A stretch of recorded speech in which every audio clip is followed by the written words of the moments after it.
जय माता दी। Welcome to my channel friends. आज आप देखेंगे शिवरात्रि पर आप बर्फ़ के शिवलिंग बनाकर कैसे भगवान का जल अभिषेक कर सकते हैं। तो हम जब शिवार्चन कराते हैं, ये रुद्र अभिषेक करते हैं या महामंत्र मृत्युंजय मंत्र के जो हम जाप करते हैं, शिवरात्रि आती है, सावन का सोमवार होते हैं, सावन मंथ होते, कुछ भी हम शिव जी भगवान की पूजा करते हैं तो हम पार्थिव शिवलिंग बनाते हैं। हर जगह मिट्टी उपलब्ध नहीं होती है, मिट्टी नहीं मिल पाती है। हमारे बहन भाई बहू बेटियां परेशान होते हैं बच्चे कि हम मिट्टी कहाँ से लाएं, और जो उनके यहाँ मिट्टी मिल जाती है वो बहुत आसानी से शिवलिंग बना लेते हैं। तो मैं आज आपको बताऊंगी कि आप मिट्टी के शिवलिंग अगर ना बना सकें तो बर्फ़ के शिवलिंग की किस तरह से पूजा कर सकते हैं। बहुत ही सरल तरीके से बर्फ़ के शिवलिंग की पूजा विधि करके दिखाऊंगी। पूजन सामग्री आप महाशिवरात्रि पर या सावन के सोमवार में इस तरह से शिवजी बनाकर पूजा कर सकते हैं। जब मिट्टी के शिवलिंग बनाते हैं या बाज़ार से शिवलिंग लाकर पूजा करते हैं तो फिर उनका विसर्जन करने के लिए सोचते हैं कि इनका विसर्जन करें, जबकि भगवान का ना तो प्राण प्रतिष्ठा होती है शिवलिंग की और ना ही उनका विसर्जन होता है। तो कई बार तो गमले में ही पड़े रहते हैं, इधर उधर गमले में डाल देते हैं, परेशान होते हैं। तो मैं आज आपको बताऊंगी कि आप बर्फ़ के शिवलिंग बना सकते हैं और उसके बाद जब वो पिघल जाते हैं, पानी हो जाता है, तो उनको आप अपने किसी भी गमले में, पौधे में, पार्क में आसानी से डाल सकते हैं। तो मैं आपको पूजन सामग्री भी दिखा रही हूँ और पूजा विधि करके दिखाऊंगी। ये बेलपत्र हैं, ये बहुत ही साफ धुले हुए स्वच्छ एकदम ताज़ा बेलपत्र हैं। बेल पत्र का जो पौधा होता है बेल का, उसी से तोड़े हुए, बिल्कुल साफ़, कोई कटा फटा नहीं है और इनको अच्छे से धो लिया है। वैसे ही धतूरे के फूल, धतूरे के फल, भांग सबको अच्छी तरह से साफ़ धोकर हमारे घर के पास में ही मिल जाते हैं। बहुत रोड हाईवे है, बहुत रोड साइड पौधे लगे हैं तो हम वहाँ, और ये बेल पत्र के पौधे अपने नीचे सोसाइटी में लगे हुए हैं और हमने अपने ऑफिस में भी लगाए हुए हैं, तो बहुत आसानी से मिल जाते हैं। ये फूल हैं, सफ़ेद फूल शंकर भगवान पर चढ़ते हैं और लाल फूल माँ लक्ष्मी के लिए हैं, पीले पुष्प गणेश जी भगवान के लिए हैं। तो ये देखिए, ये हैं, मैंने एक बड़े कटोरे में, एक छोटे कटोरे में और एक गिलास में बर्फ़ को गंगा जल डालकर फ्रिज में जमा दिया था। तो उससे हमने निर्माण किया है अपने शिवलिंग का। आप चाहें तो एक चमचे में भी बर्फ़ जमा सकते हैं, जिससे कि आप पीछे नाग देवता भी बना सकते हैं। तो ये हमने आवाहन किया है माता पार्वती जी का, गणेश भगवान का, नंदी जी का, कार्तिकेय जी का, कि आप आइए।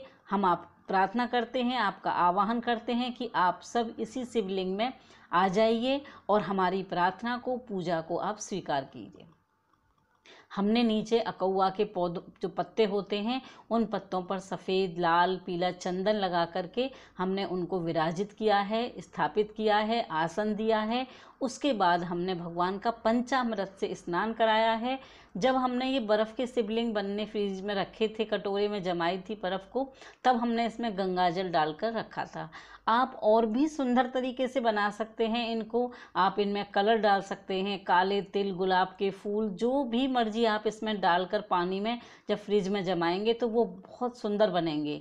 और मैं जानती हूँ बहुत कलाकार लोग हैं, बहुत सुंदर सुंदर इस तरह से शिवलिंग बना सकते हैं। हमने भगवान को रुद्राक्ष की 108 दाने वाली माला भगवान को हमने पहनाई हुई है। इसमें आप देख सकते हैं सफ़ेद फूल चढ़ा रहे हैं, काले तिल चढ़ाए हैं।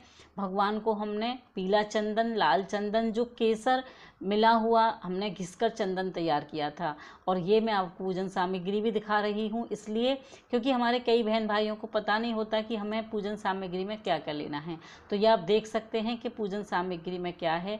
हमने भगवान को जनेऊ भी लिया है पहनाने के लिए। और अब मैं आपको फिर से दिखाती हूँ पूजा करके कि अकौआ के जो पौधे होते हैं, आक के, मदार के, उन पत्तों को हमने थाली में रखा है। आप किसी बर्तन में रख सकते हैं। आसन दिया है आक के पत्तों, आप बेल पत्र के जो पत्ते होते हैं उन पर भी आसन दे सकते हैं, थाली में या किसी बर्तन में। रुद्राक्ष की माला पहनाई है, पंचामृत से स्नान करा दिया है। और जो कलावा होता है, मोली होता है, या आप किसी भी उससे हम भगवान को त्रिपुंड बना सकते हैं। आपने देखा कि ये मैंने कलावा से, जो मोली होती है ना, उससे त्रिपुंड बनाया हुआ है। भगवान को धतूरा बहुत पसंद है, भांग बहुत पसंद है तो हम भगवान को धतूरा भी चढ़ाया है, भांग चढ़ाई है, जनेऊ चढ़ा रहे हैं। काले तिल भगवान को बहुत पसंद है, आप चना की दाल भी चढ़ाइए।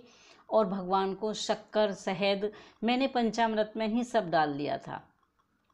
भगवान से पर सफ़ेद फूल चढ़ाए जाते हैं तो मैं सफ़ेद पुष्प चढ़ा रही हूँ भगवान को। और ये भस्म है, मैंने भस्म बनाने की विधि अपने चैनल पर दी है, मैं लिंक सब इसमें डाल दूँगी, आप देख सकते हैं। डिस्क्रिप्शन बॉक्स में आप देखेंगे कि भस्म कैसे बनाई जाती है। ये भगवान को हम भोग लगा रहे हैं, पंचमेवा हैं। सफ़ेद प्रसाद जो दूध का बना हुआ होता है वो भगवान को बहुत पसंद है। ये पीले फूल हम गणेश भगवान के लिए, नंदी महाराज के लिए चढ़ा रहे हैं, और लाल फूल जो हैं ये माता पार्वती के लिए हैं। तो आप देख सकते हैं कि माँ पार्वती के लिए लाल पुष्प चढ़ाए जा रहे हैं। तो इस तरह की जब आप शिवलिंग बनाते हैं तो विसर्जन में आराम रहता है, आप परेशान नहीं होंगे कि हम भगवान का विसर्जन कैसे करें। ऐसे ही शिवलिंग का निर्माण करें और गंगा जल डालकर बनाएं, आप इससे सुंदर बनाएंगे। मुझे पता है कि बहुत कलाकार लोग हैं आप लोग, मैं आपको सरल विधि से बता रही हूँ। कोई भी बहन भाई असमंजस में रहते हैं कि पूजा के लिए शिवलिंग लाएं, फिर उन्हें कहाँ रखें, मंदिर में, घर में नहीं रखते, मंदिर में नहीं रखते। कई लोग बहुत परेशानी, टेंशन दे देते हैं कि तुमने अपने घर में शिवलिंग क्यों रखे हुए हैं। उन्हें तुलसी के गमले में रख देते हैं, कई लोग उनको पता नहीं है, और साल भर वो ऐसे ही रख कर भूल जाते हैं, इधर उधर पड़े रहते हैं। तो मैं आपको बता रही हूँ कि सीता जी और माँ पार्वती ने भी नए शिवलिंग का निर्माण करके ही पूजा की थी। तो आप इस तरह से भगवान का अभिषेक करने के लिए बर्फ़ से शिवलिंग बनाएं। कैलाशपति भगवान अमरनाथ बाबा की इस तरह बाबा बर्फानी की पूजा करें। आप ओम नमः शिवाय बोलते रहें। जब आप बनने रखेंगे फ्रिज में तब भी आप ओम नमः शिवाय बोलें, और जब आप भगवान को पूजा करेंगे तब भी ओम नमः शिवाय बोलें।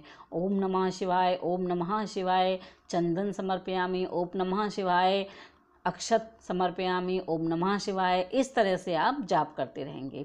आपका शिवलिंग बनाकर बहुत सरल विधि से पूजा करके दिखाई है मैंने। हाथ में चावल पुष्प लेकर भगवान से प्रार्थना करें, हे भोलेनाथ, आप गणेश, माँ पार्वती सहित अपने पूरे परिवार सहित हमारे यहाँ विराजमान रहें। विधिवत हम आपकी पूजा कर रहे हैं, आपका आवाहन कर रहे हैं। हे कैलाशपति, हमारी भूल चूक को माफ़ करें और हमारे घर पधारें। हमारे से पूजा में जो भी कोई कमी रह गई हो उसको पूरा करें और हमें क्षमा करें, और हमसे प्रसन्न हो जाइए, हम पर अपना आशीर्वाद बनाइए।